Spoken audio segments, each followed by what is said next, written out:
kawasan yang dinamakan bentuk sebuah keraton itu apa saja yang menjadi ketentuan atau menjadi layoutnya yang itu berdasarkan keraton yang ada di Jawa. Nah, itu mulai sebetulnya dari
Assalamualaikum warahmatullahi wabarakatuh.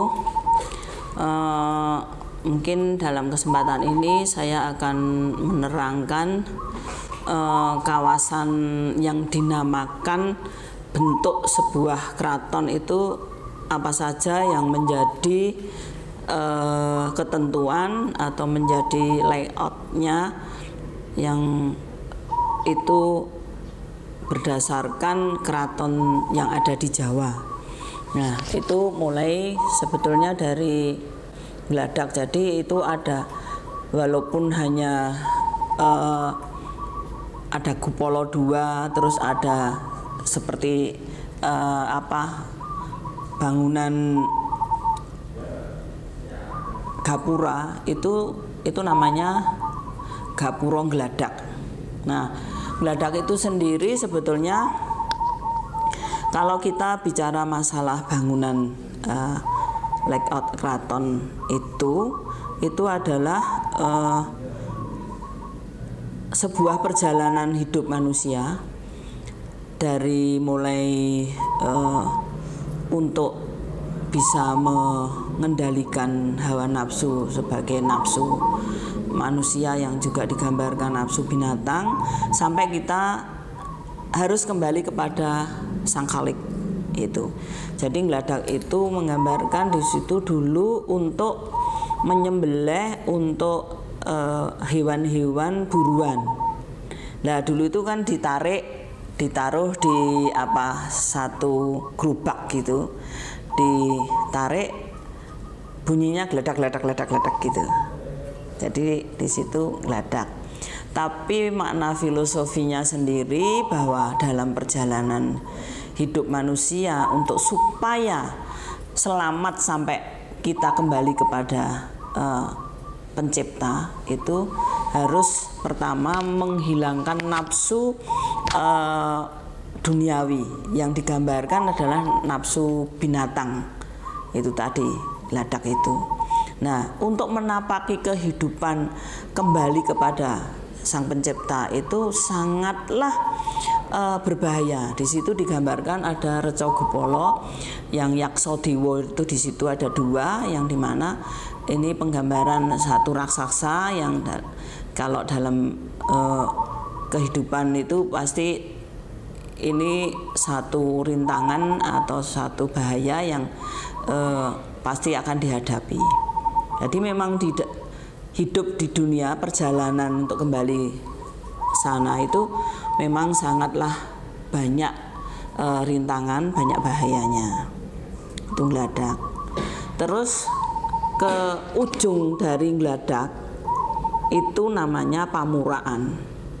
Pamuraan itu adalah tempat untuk membagi daging-daging buruan tadi. Nah, di situ digambarkan atau makna filosofinya bahwa manusia harus menerima apa saja yang sudah diterima dalam kehidupannya, dalam perjalanan hidup dari Tuhan. Itu gede cilik kudu disyukuri, itu di Pamuraan itu. Nah, terus di sebelah selatannya itu adalah alun-alun. Alun-alun tidak seperti sekarang jadi oro-oro seperti ini, tapi alun-alun dulu itu tidak dipagar juga, hanya bantar gelaran pasir yang dimana kalau siang pasti panas sekali, kalau malam pasti karena di lapangan terbuka pasti akan dingin. Itu penggambaran hidup manusia di dunia itu hanya ada dua perkara, panas dingin, awan bengi, gitu, padang gelap itu. Terus di situ digambarkan ringin kurung itu yang di sebelah timur itu Joyondaru dan sebelah barat itu Diwondaru. Itu penggambaran manusia, itu eneng lanang eneng wedok, mung itu tok itu. Nah, di sebelah barat ini ada masjid gede yang dimana dalam posisi seperti ini yang harus dalam perjalanan yang harus selalu diingat adalah Sang Pencipta itu. Dan ini dulu dibikin memang untuk pertama untuk mengumpulkan warga masyarakat Lukeneng Keraton Anyar, dan ini untuk yang pertama adalah yang dipikirkan tentang ibadahnya rakyatnya itu. Terus ke selatan itu ada Sasono Sumewo, Pagelaran Sasono Sumewo namanya.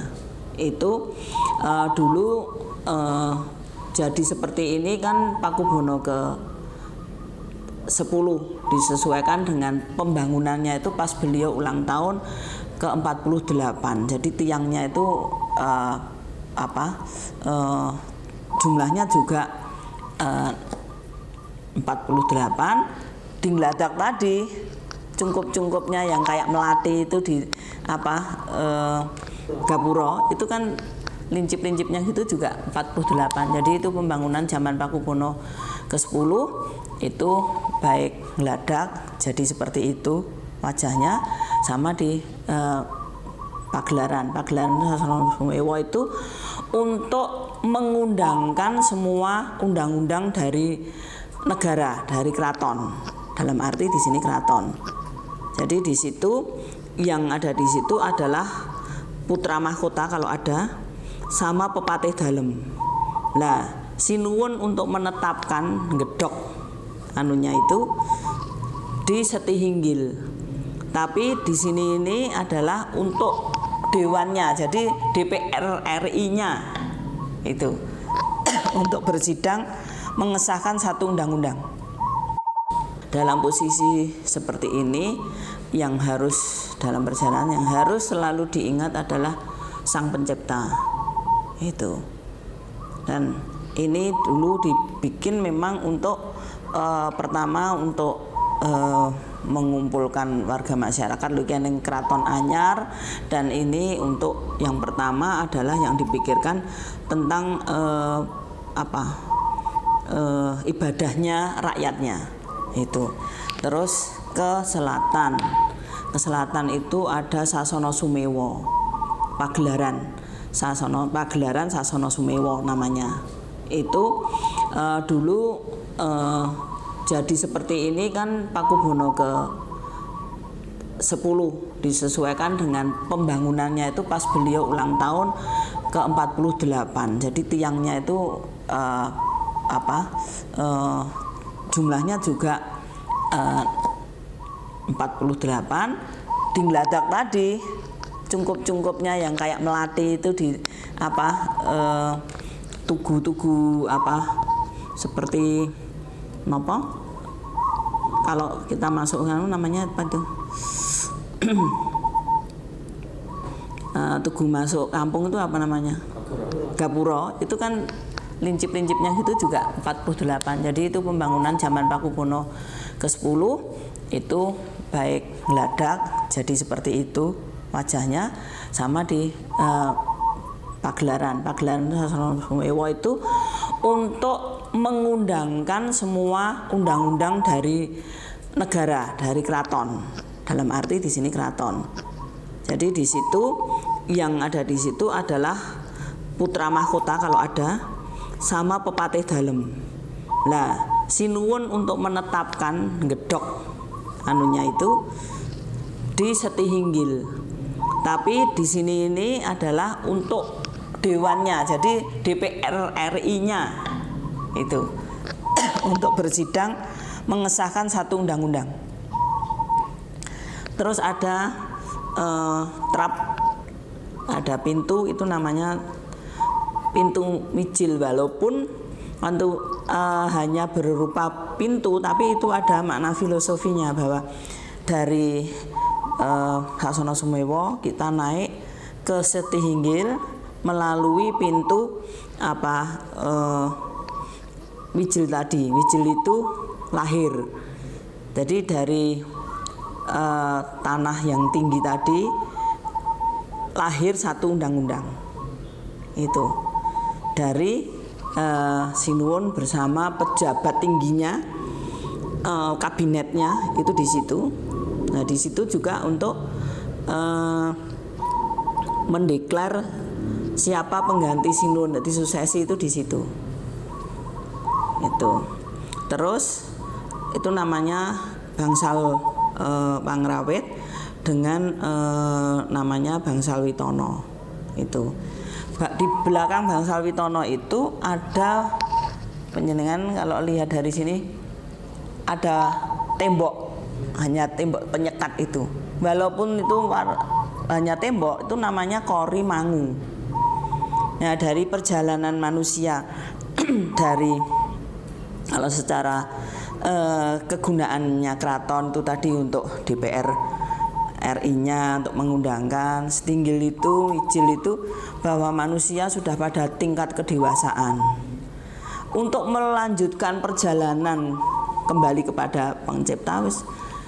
Kalau kita sudah sampai di sini itu sudah melalui rintangan dan sudah tahu jenenge wong urip apa wae sing kudu dilakoni untuk dipersiapkan untuk kembali kepada Tuhan, itu wis ramangu-mangu, jadi udah nggak ragu-ragu lagi. Itu. Nah, terus turun ini pintu Brojo Nolo. Brojo itu senjata, Nolo itu ya nolo batin gitu. Dalam kita itu ada nolo. Jadi untuk melanjutkan perjalanan itu kita sudah lengkap untuk mengasah batin niyah kita, untuk akhirnya kita sudah mandungan, wis ditandu. Yen wis ditandu wis arep nyang endi, wis ora nang apa-apa.